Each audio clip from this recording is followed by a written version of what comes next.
উপজেলা চেয়ারম্যানের একটা গাড়ি থাকে, আমরা ভাড়ায় গাড়ি চালাইতে হয়। আমাদেরকে যদি আমরা লজ্জায় এটা বলতে পারি না, আমরা এটা লজ্জায় কোথাও বলতে পারি না।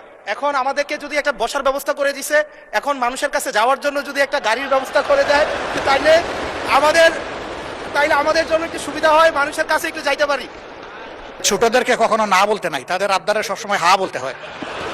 হাসনাত আব্দুল্লাহ বলে ফেলেছে, সাথে সাথে না না বললে আমি বেশি খুশি হইতাম। কি আবুল হাসান আব্দুল্লাহ, কি কথা বলতেই হবে, বলেন বলেন। আমি সবসময় হচ্ছে বিভিন্ন মানে বিরোধিতার জন্য দাঁড়াই। আজকে থ্যাংক ইউ জানাচ্ছি যে আজকে এই ধরনের সিদ্ধান্ত নিয়েছেন। আমার এই অপোজিশন থেকে আপনাদের সবাইকে থ্যাংক ইউ জানাচ্ছি যে একটা বসার অন্তত জায়গা হয়েছে। আমরা লজ্জায় একটা কথা বলি না। এখন এই পার্লামেন্টের সেকেন্ড মোস্ট জুনিয়র হিসেবে একটা কথা বলছি আপনাদেরকে, সেটা হচ্ছে যে আমাদের একটা ইউনো মহোদয়ের একটা গাড়ি থাকে, উপজেলা চেয়ারম্যানের একটা গাড়ি থাকে, আমরা ভাড়ায় গাড়ি চালাইতে হয়। আমাদেরকে যদি আমরা লজ্জায় এটা বলতে পারি না, আমরা এটা লজ্জায় কোথাও বলতে পারি না। এখন আমাদেরকে যদি একটা বসার ব্যবস্থা করে দিছে, এখন মানুষের কাছে যাওয়ার জন্য যদি একটা গাড়ির ব্যবস্থা করে দেয়, তাইলে আমাদের জন্য একটু সুবিধা হয়, মানুষের কাছে একটু যাইতে পারি। মাননীয় স্বরাষ্ট্রমন্ত্রী কিছু বলতে চান? স্পিকার, স্পিকার আপনাকে ধন্যবাদ। আজকে এমপিদের প্রাপ্তির পরে অপ্রাপ্তির খবরটা বলতে চাচ্ছিলাম না।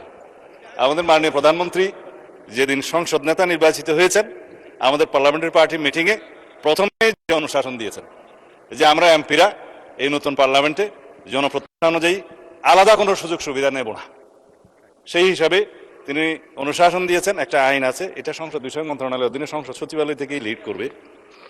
এই আইনে আমরা একটা সংশোধনী আনবো যে এই মহান জাতীয় সংসদের কোন সদস্য আমরা ট্যাক্স ফ্রি গাড়ি নেব না।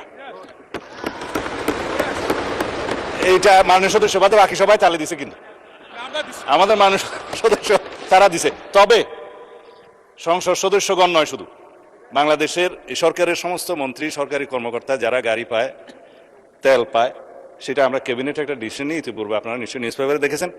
এই ক্রাইসিসের সময় শতকরা 30% তেলের বরাদ্দ আমরা কমিয়ে দিয়েছি এবং খ্রিস্টতা সাধনের উদ্দেশ্যে সরকারি কর্মকর্তাদের আপাতত লোন সুবিধা যেগুলো আছে সেটাও কাটিল করা হয়েছে ফর দি টাইম বিং। এই সমস্ত এগুলো আমরা সবই জনবান্ধব এবং জনপ্রত্যাশা অনুযায়ী যাচ্ছি, আমাদের মাননীয় প্রধানমন্ত্রীর নির্দেশনা অনুযায়ী। মাননীয় সংসদ সদস্য নিশ্চয়ই অফিস পেয়ে খুশি হয়েছেন, আবার গাড়ি না পেলে নাখুশ হবেন। তো সেই জন্য কিভাবে কি করা যায় সংসদ সদস্যদের যানবাহনের ব্যবস্থা, সেটা আলাদাভাবে আলাপ আলোচনা করে সরকারি দল বিরোধী দল একটা বিহিত ব্যবস্থা করার জন্য আমি মাননীয় প্রধানমন্ত্রীকে অনুরোধ জানাচ্ছি। ধন্যবাদ মাননীয় স্পিকার। আমি আজকে ধন্যবাদ দিতে দাঁড়ালাম, কারণ বিরোধী দলেরই একজন সদস্য তিনি এই দাবিটা সামনে এনেছিলেন। ট্রেজারি বেঞ্চ থেকে এটাকে কগনিজেন্সে নিয়ে বাস্তবায়নের উদ্যোগ নেওয়ার জন্য আমি ধন্যবাদ জানাই। তবে একটা কথা আছে যে ছোটদেরকে কখনো না বলতে নাই, তাদের আবদারে সবসময় হা বলতে হয়।